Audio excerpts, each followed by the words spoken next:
Et l'invité de ce 20h est le ministre de la Sécurité et de la Protection civile, le général de division Daoud Ali Mohamedine.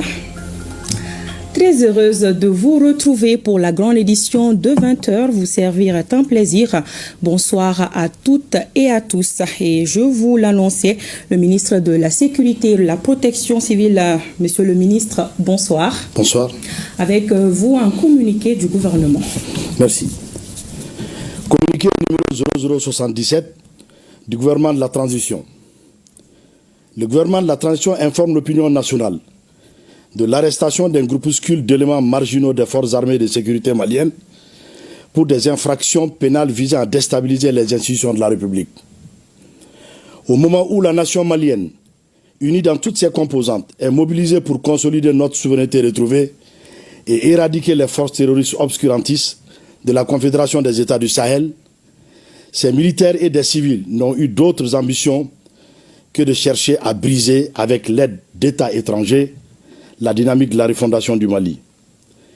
Grâce au professionnalisme et à la vigilance des services spécialisés, la conspiration a été mise en échec, suivie de l'arrestation des acteurs dès le 1er août 2025.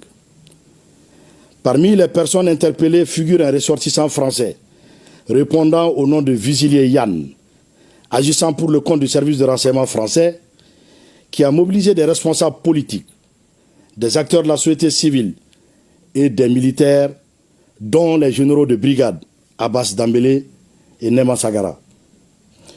Le gouvernement de la transition, tout en condamnant ce acte subversif, rassure l'opinion d'une part que les enquêtes judiciaires se poursuivent pour identifier d'éventuels complices, et d'autre part que les forces armées de sécurité restent déterminées à achever leur mission de lutte contre le terrorisme sous toutes ses formes.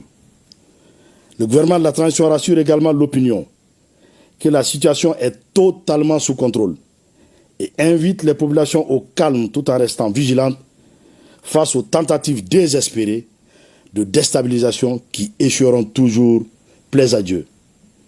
Que Dieu bénisse le Mali. Bamako, le 14 août 2025. Je vous remercie. Merci bien, monsieur le ministre.